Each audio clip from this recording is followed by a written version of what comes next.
Bismillahirrahmanirrahim. Assalamualaikum warahmatullahi wabarakatuh. Innal hamdalillah nahmaduhu wa nasta'inuhu wa nastaghfiruh wa na'udzu billahi min syururi anfusina wa min sayyiati a'malina. May yahdihillahu fala mudhillalah wa may yudlil fala hadiyalah. Asyhadu an la ilaha illallah wahdahu la syarikalah wa asyhadu anna Muhammadan abduhu wa rasuluh la nabiyya ba'da.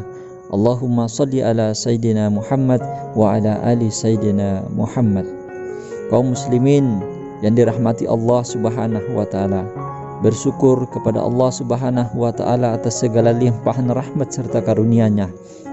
Di kesempatan yang mulia ini Allah senantiasa memberikan kita kenikmatan yang tiada hentinya. Salawat serta salam kita kirimkan kepada baginda Rasulullah Muhammad sallallahu alaihi wasallam, kepada keluarga, sahabat, tabi'in, tabi'ut tabi'in, dan orang-orang yang senantiasa istiqomah menjalankan sunnahnya. Kaum muslimin yang dirahmati Allah subhanahu wa ta'ala, di kesempatan yang berbahagia ini kita sama-sama akan mempelajari tentang itikaf di bulan suci Ramadan.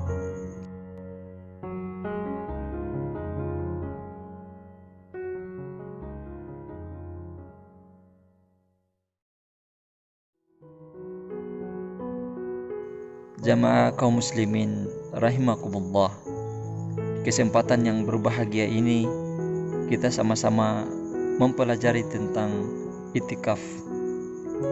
Itikaf berasal dari bahasa Arab akafa, yang berarti menetap atau mengurung diri atau terhalangi. Pengertian dalam konteks ibadah dalam Islam adalah berdiam diri di dalam masjid dalam rangka untuk mencari keridhaan dari Allah subhanahu wa ta'ala, dan bermuhasabah atau introspeksi diri, atau memutus atau menghentikan urusan dengan dunia dan konsentrasi pada akhirat. Orang yang sedang beritikaf disebut juga mutakif.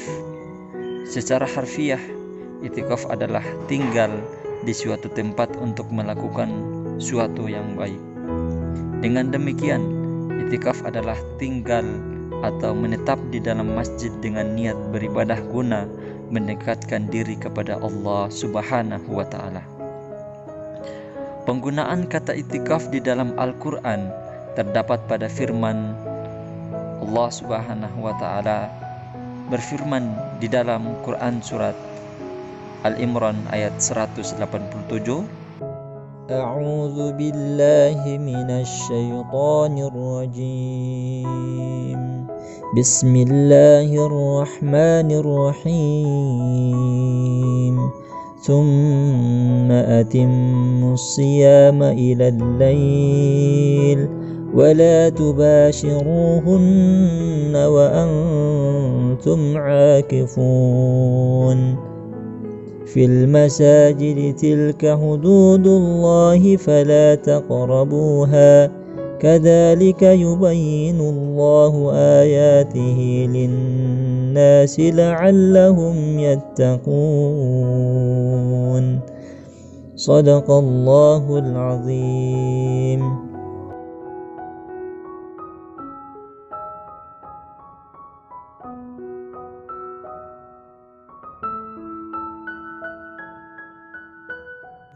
Yang artinya, kemudian sempurnakanlah puasa itu sampai datang malam, tetapi janganlah kamu campuri mereka itu sedang kamu beritikaf di dalam masjid. Itulah larangan Allah, maka janganlah kamu mendekatinya. Demikianlah Allah menerangkan ayat-ayatnya kepada manusia supaya mereka bertakwa.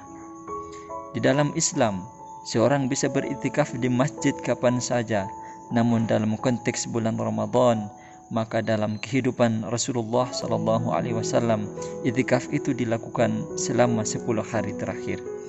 Di antara rangkaian ibadah dalam bulan suci Ramadan yang sangat dipelihara sekaligus diperintahkan atau dianjurkan oleh Rasulullah sallallahu alaihi wasallam adalah itikaf. Itikaf merupakan sarana muhasabah dan kontemplasi yang efektif bagi muslim dan muslimah dalam memelihara dan meningkatkan keislamannya, khususnya dalam era globalisasi, materialisasi, dan informasi kontemporer. Bahkan para calon nabi, mereka terbiasa beriktikaf dengan merenungi kehidupan Nabi Ibrahim alaihi salam dan Nabi Muhammad sallallahu alaihi wasallam contohnya. Nabi sallallahu alaihi wasallam atas dorongan gharizah tadayun, beliau sallallahu alaihi wasallam biasa beriktikaf di Gua Hira sebulan sepenuh di bulan Ramadan. Iktikaf ini sebelum kenabian, walau bukan termasuk syariat karena belum masuk hukum karena dilakukan sebelum menjadi nabi, sangatlah berefek bagi jiwa Nabi sallallahu alaihi wasallam. Seperti yang dituliskan oleh Profesor Rawas Qol-Ahdi dalam kitab Sirah Nabawiyah halaman 40 dan 41 bahwa menyendiri iktikaf itu dapat menjernihkan fikiran, menjauhi urusan dunia dan hanya untuk pencipta semata, sehingga dapat menetapkan jiwa, menjernihkan fikiran, dan kuat akan pendirian.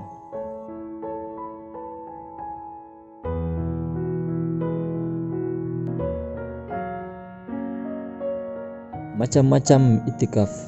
Iktikaf yang disyariatkan ada dua macam. Yang pertama, iktikaf sunnah, yaitu iktikaf yang dilakukan secara sukarela, semata-mata untuk bertakarrub kepada Allah Subhanahu wa taala, seperti iktikaf 10 hari terakhir pada bulan Ramadan. Iktikaf yang kedua yaitu iktikaf wajib, yang didahului dengan nazar atau janji, seperti ucapan seseorang, kalau Allah Ta'ala menyembuhkan penyakitku ini, maka aku akan beriktikaf di masjid selama 3 hari. Maka iktikaf 3 hari itu menjadi wajib hukumnya. Waktu iktikaf. Untuk iktikaf wajib tergantung pada berapa lama waktu yang dinadarkan. Sedangkan iktikaf sunnah tidak ada batasan waktu tertentu. Kapan saja, pada malam atau siang hari. Waktunya bisa lama dan juga bisa singkat. Minimal dalam madhab Hanafi, sekejap tanpa batas waktu tertentu, sekedar berdiam diri dengan niat. Atau dalam madhab Syafi'i, sesaat atau sejenak, yang penting bisa dikatakan berdiam diri. Dan dalam madhab Hambali, seperti 1 jam saja. Terlepas dari perbedaan pendapat ulama tadi, waktu iktikaf yang paling afdal pada bulan Ramadan ialah sebagaimana dipraktikkan langsung oleh baginda Nabi sallallahu alaihi wasallam, yaitu 10 hari terakhir bulan Ramadan. Syarat-syarat iktikaf. Orang yang iktikaf harus memenuhi kriteria-kriteria sebagai berikut. Yang pertama, muslim. Kedua, berakal. Yang ketiga, suci dari janabah, junub, haid, dan nifas. Oleh karena itu, iktikaf tidak sah dilakukan oleh orang kafir, anak yang belum muwaiz, mampu membedakan hak dan batil, orang junub, wanita haid, dan nifas. Sedangkan rukun iktikaf, yang pertama, niat yang ikhlas. Hal ini karena semua amal sangat tergantung pada niatnya. Yang kedua, berdiam di masjid sesuai dengan firman Allah Subhanahu wa taala, A'udzu billahi minasy syaithanir rajim. Bismillahirrahmanirrahim. Tsumma atimmus siyama ilal lail wa la tubashiruhunna wa antum 'akifun fil masajidi tilka hududullahi fala taqrabuha kadzalika yubayyinullahu ayatihi linnasi la'allahum yattaqun. Shadaqallahul azim.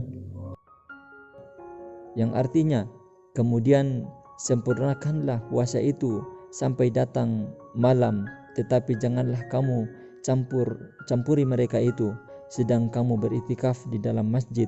Itulah larangan Allah maka janganlah kamu mendekatinya. Demikian Allah menerangkan ayat-ayatnya kepada manusia supaya mereka bertakwa. Quran surat Al-Baqarah ayat 187. Mudah-mudahan yang sedikit ini dapat bermanfaat untuk kita semua. Wallahu a'lam bishawab. Wassalamualaikum warahmatullahi wabarakatuh.